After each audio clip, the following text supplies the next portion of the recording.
Coram Deo following of all of the 2 people. It's 52. 52 people. 52, Whoa, sweet. we are All right. way cooler than I thought we were. Just kidding. We are exactly as cool as this is our Coram Deo Lives. We talk about things that we are discussing and going after in youth group. But all ages are welcome. Youth kids, pop on, have questions. Other people, as in adults, you can have questions too, because you know what? You never grow out of having questions. My name is Samuel. John Cena. Not John Cena. I'm the youth pastor here at Coram Deo, and this is my man Philip. He basically, he does everything. Who runs the world? Philip I run the world. runs the world. Mm-hmm. An And iron fist. our lovely camera operator is Tabitha. So yeah, what's cooking? Good looking. It's cooking. Oh well, we've been talking about I'll give you an intro because I know you maybe have questions prepared or something, but they have no idea what those That's questions true. would mean. Yeah, that's true. So we've been going after developing your own story with the Lord and creating a history with the Lord. Tying back to identity. And that ties back to identity. That's really the foundation for your whole life, is your history with the Lord, and kind of giving the kids 6 keys that can develop that, make it easier. And really, you never graduate from those keys. They were always going to be there. They're always pivotal. And then that goes into developing your calling and what that looks like. But you start with the history with the Lord on purpose. Because if you just want to know your calling and your purpose and you have no history with the Lord, it's never going to actually make sense and never going to be His plan for your life, which inevitably ends out miserably. It's true. And I love your number one being like self-awareness and God awareness. Because that is literally step one. Because I think okay, skills, gifts, I'm not good at anything. Yeah. Starting out, I know this was me. I'm I'm not good at anything. I have no talents. I have no gifts. I am nothing. Yeah. And that stems from not knowing yourself and not knowing God. Because Right. if you know God, you know that you are not nothing. Yes. You're not. You are not. You are not nothing.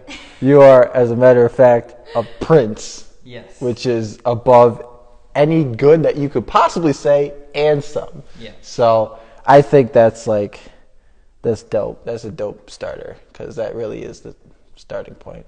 Yeah. I mean, like I said tonight, it's really the most underutilized tool in our era, if not in all of history.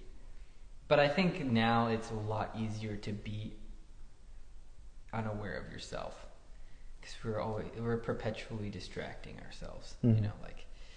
Right now, some of you watching this are on your phone at home on your couch, and we've gone from one distraction to the other.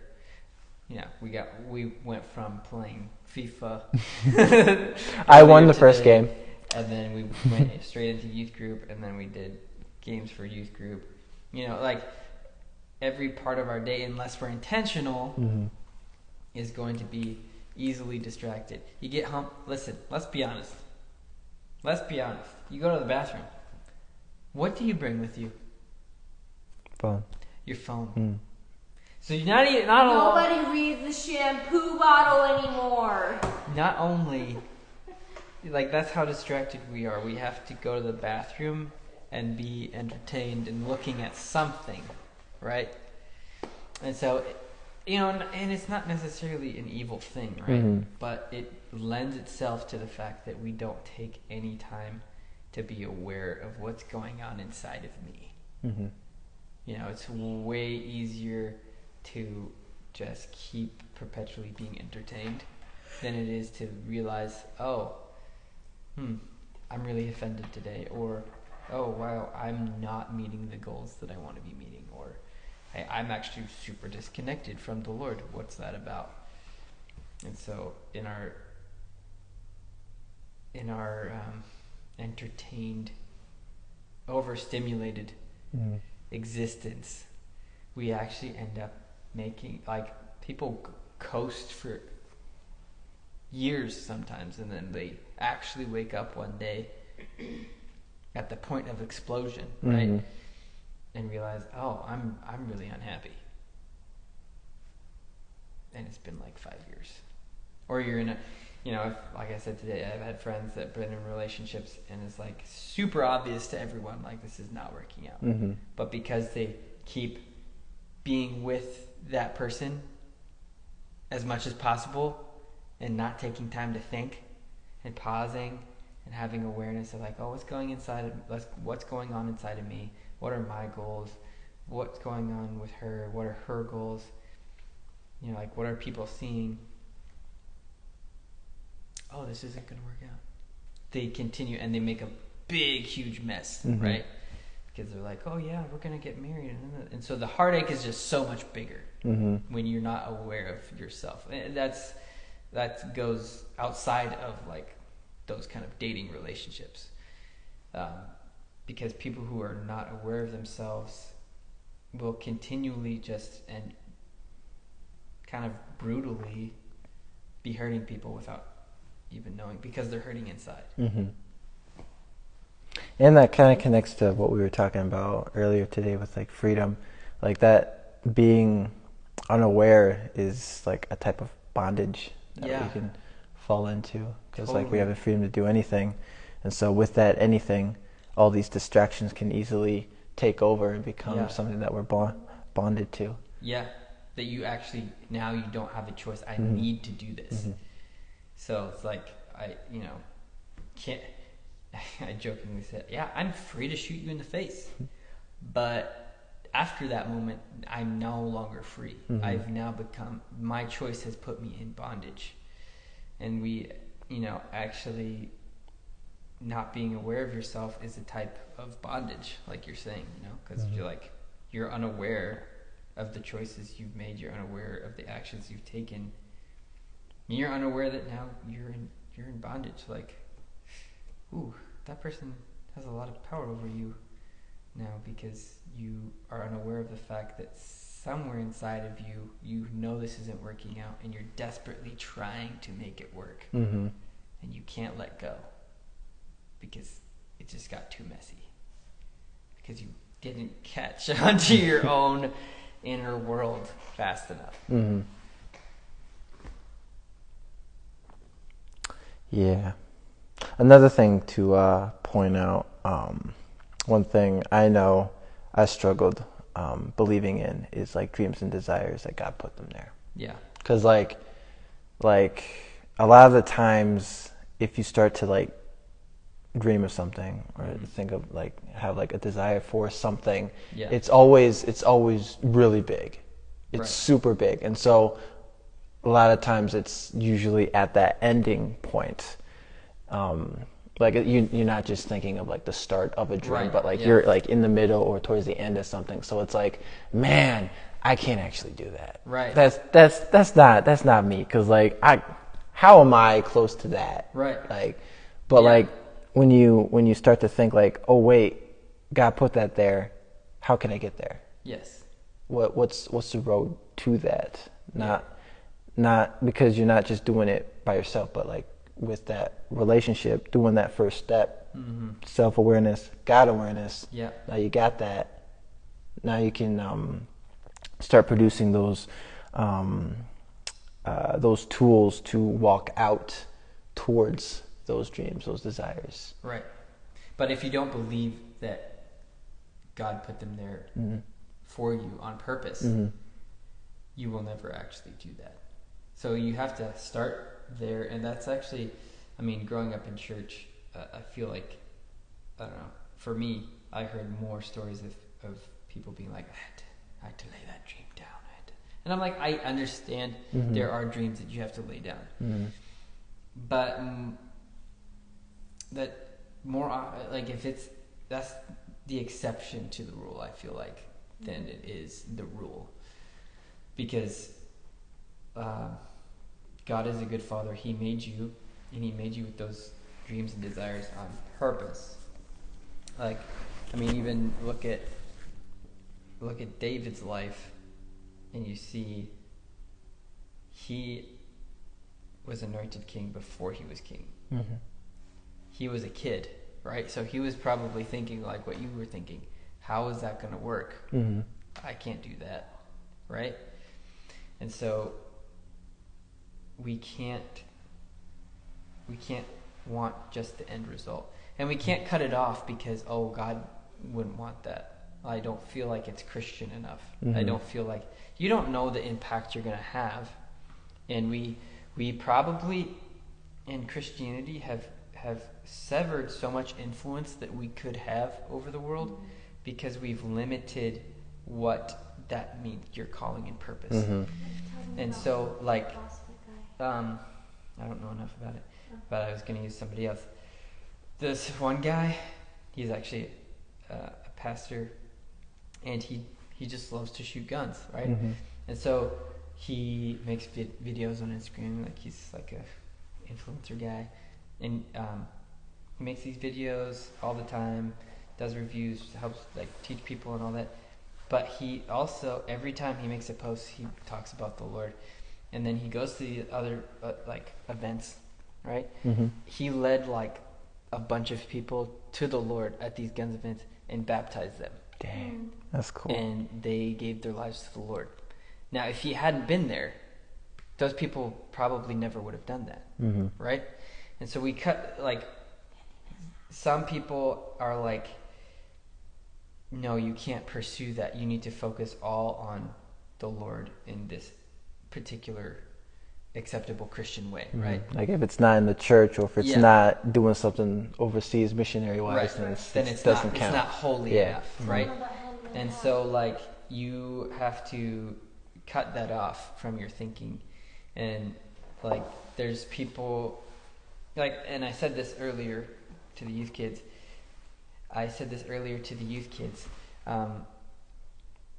Don't, oh man, I lost my thought.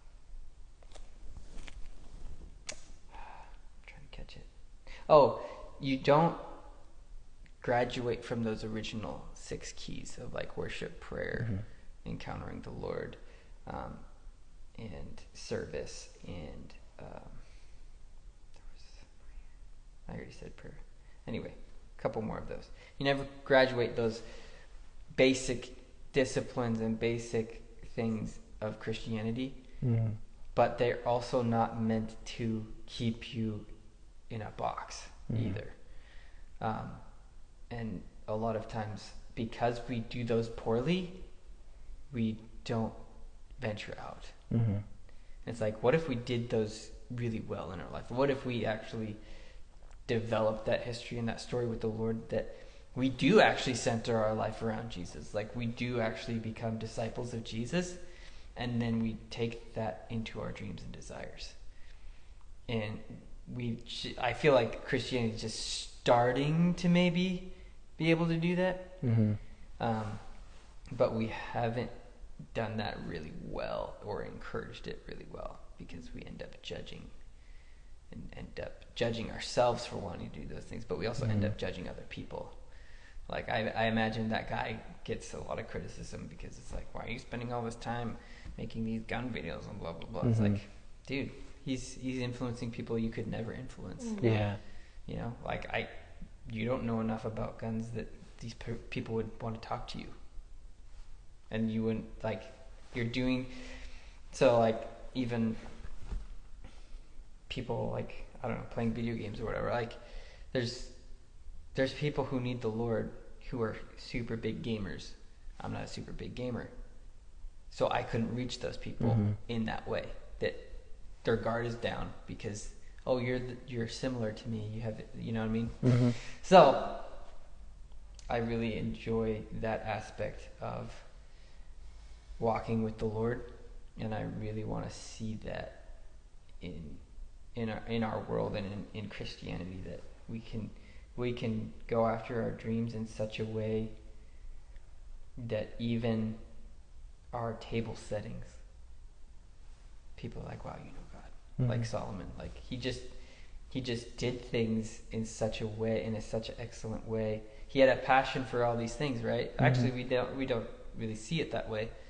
I've never seen it like that way until now. But like he had passion for how a table looks, how all of these things, all these detailed things, how things look, how things are, and people said, "Wow, there really is a God in Israel." That has nothing to do with the temple. It has nothing to do with worshiping the Lord, quote unquote, the spiritual things, but it still pointed to God. To the point where the Queen of Sheba actually, now she was dead set on worshiping the God of Israel. And when you think about it, it kind of makes sense because, I mean, God did that for our universe. Exactly. Like, it's like... He made everything. Yeah. Yeah. And going back onto, like, people that, like, wake up late, like, crap, I was holding on to this for so long, and now it's kind of slipping away. Because, like, a lot of times when you get to that point, there's either a decision to, okay, actually, this is important. This dream is important. It's not right. Because it's not church related. Right. It's still important. Or you go to the other camp, which is, well, it's too late. Yeah. It's too late. I spent years doing nothing instead, and now I'm old and it's too late. This can't work. And like, it's really sad to see when people fall to that camp. Like I have family that have fallen into that camp, and I'm pretty sure there. I could be wrong, but isn't there a verse that like talks about picking up where you left off, or something? Well, he redeems the time, I think is where, and probably that too. I don't know exactly, but he can redeem anything. Any time that is lost, he can redeem it. And so, yeah, like I don't know, like I really want those people to hear, like, hey, it's not too late. Like, dude, if your passion is teaching, do it, yo. I mean, You could be 50, you could be 60, but a child at 100. yeah, literally. Abraham's wife, child at 100. Like nothing can stop those passions because God put them there. If like anything else put that there, if Satan put that there, that it would crumble. But because God put that there, there's strength in that. Yeah. Like, you know Tom Clancy? Yeah. Author. He has he wrote awesome books, and then he made video games, and then he made TV shows, and now there's movies. Like, anyway, he passed away a couple years ago. Oh, really? But yeah, he was just a banker, and he was like, I think he was like in his 50s, and then he just started writing a book for fun.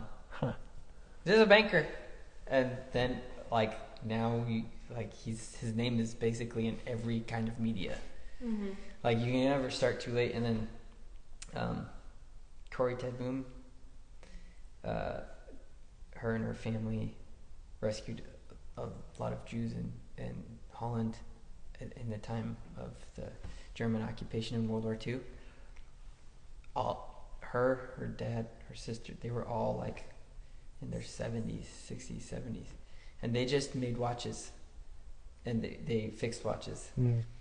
And people came to their shop all of the time just to get advice, just to guess. This one family were dedicated to the Lord, and they shaped their whole life around the Bible, and they loved the Lord. And people who didn't even really know about Jesus would come to ask for advice and get their watch fixed or whatever.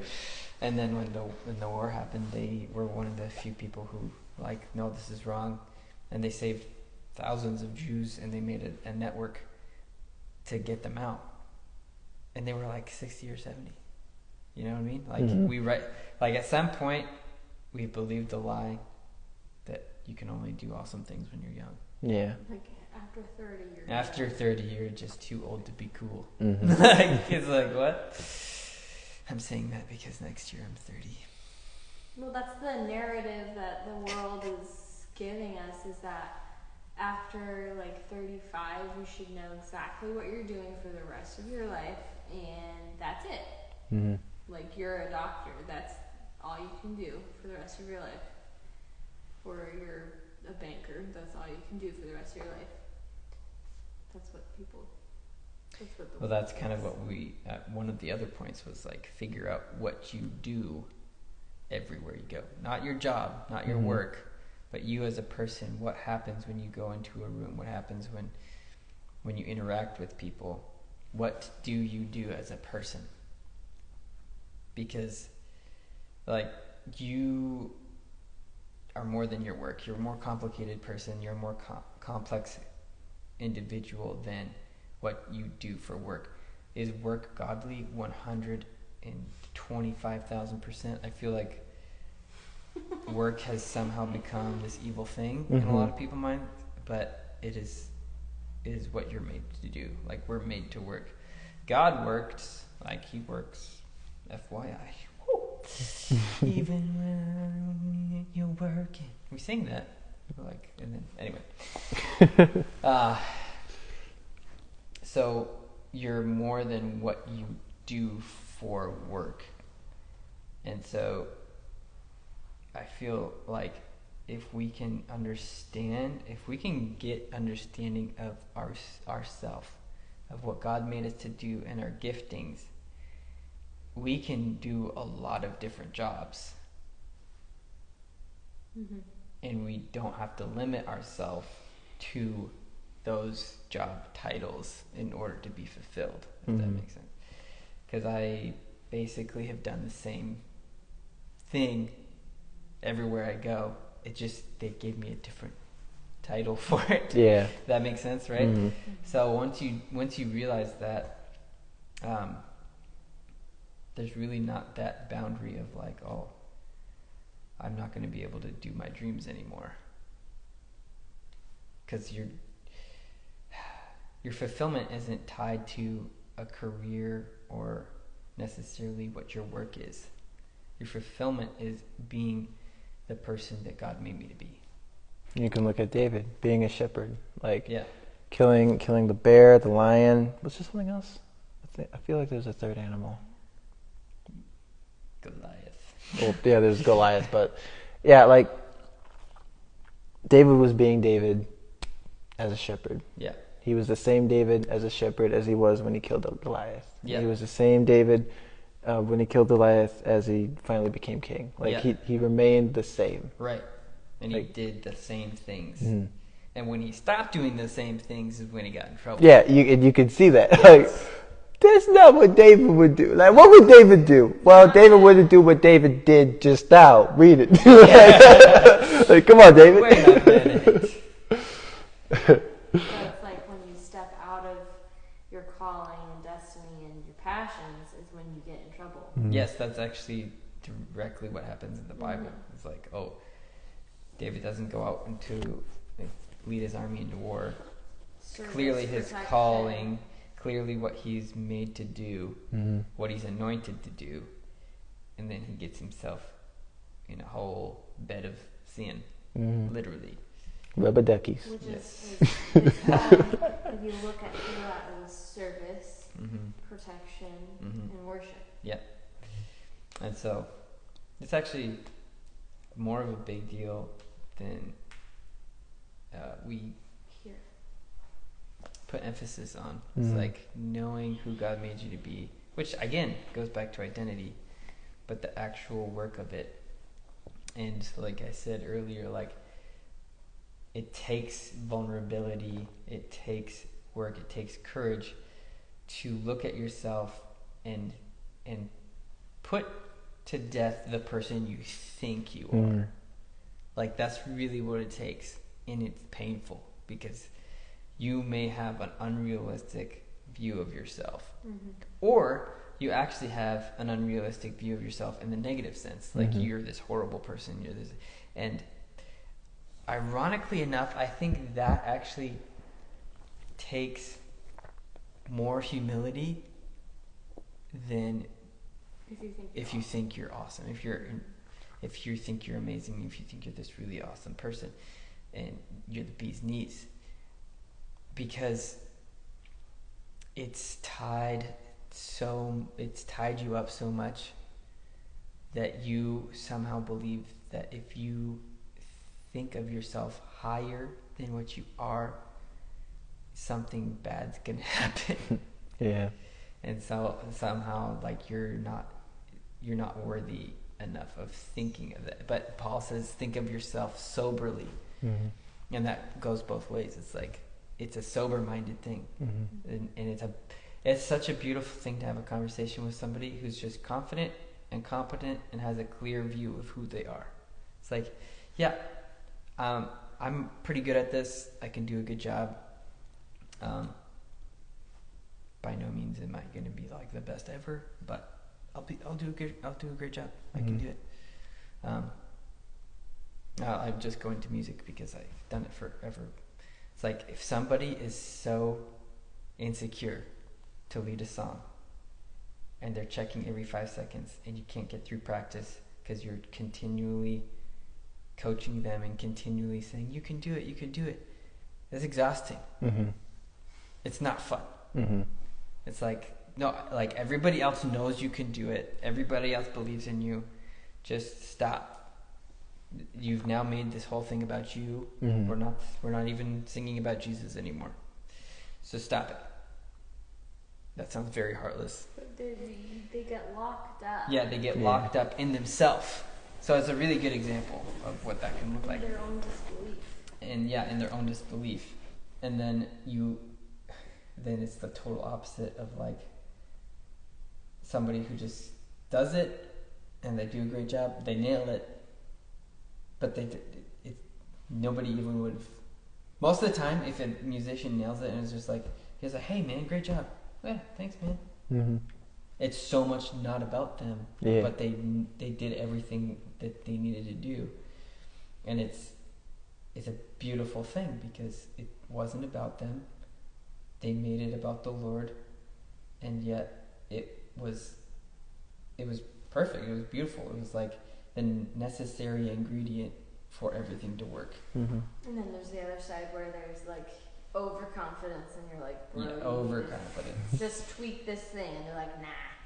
No, And this is then great. I'm great, man. I don't need to practice. You're like, I'm gonna do great. And then someone's like, dude, that was cool and everything, but this thing kind of messed it up here.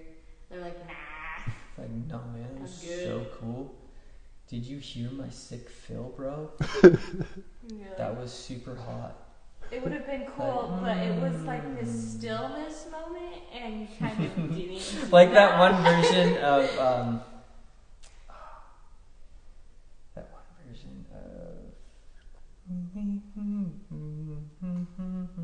Oceans? Oh, yeah. Oceans. Oh, Have you seen that yeah, one? yeah, Where yeah. the drummer just like No, in it between was, is like. it was, Oh, when you hire a metal drummer? no, it was for- on like a key. You It know, was the a keyboard keyboard. has a drum set button, and it was what was Anyway, his it was name? just completely inappropriate drumming Okay. in this song, and it was so in painful. Oceans. In Oceans, and they like did this like, and everyone was just, I was just like, this can't be real, but it was 100%. Like, I thought it was a joke, but it was 100% real.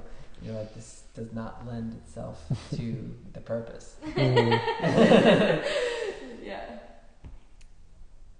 Or a similar vein, when someone says, wow, that was awesome worship. Oh, it wasn't me, it was the Lord. That's like fake humility, Mhm. where it's like, you're not receiving it, but you're also at the same time saying that it was way more awesome than it was. Like, somehow at the same time you're being too humble and Not humble at all. not humble at all. Like, it didn't sound like angels, but it was nice. Yeah. That's all in like not knowing your identity. Yes. So, make time for self-awareness. Make time for getting to know the Lord and what He made you to be. And don't cut off dreams and desires, because those are a part of you and part of His design in you. You never know who you're gonna influence. You never know. And even if you don't ever influence anybody because you did your dreams and passions, isn't it way more attractive that you're to people that you're alive and that you're having a great life and that you are fulfilled? Yes. Isn't that like the greatest evangelism tool you could ever have? Yes. Absolutely. 1 Thessalonians 4:11. Say that in the microphone. 1 Thessalonians 4:11. It says, aspire to live a calm and peaceful life, and this will show the people that the love of God, and they will be inspired, and you will gain favor with God and man. Boom. Sauce. Boom So sauce. when you are passionate about that sourdough and you are making that sourdough to the best of your ability, you are spreading the gospel of Jesus Christ. And please spread that gospel to me. Sourdough. All the grammars in the bag go, amen. Amen. Preach. All right, so get with the Lord. Ask Him, what are the things that you made me to do? What do I do in every area, like every place I go? What are the gifts and the talents, the passions, desires that you placed in me? And get His perspective on it, and really let that version of you, either good, bad, or ugly, Ferment. die. Oh. And actually get a clear picture of what God made you and the person you are right now, in order to prepare yourself to grow and learn and go on this journey with the Lord. All right? Yes. Thanks for tuning in. And we'll see you next time. Well, you'll see us next time. We might see you on the comments next time. Peace. Bye.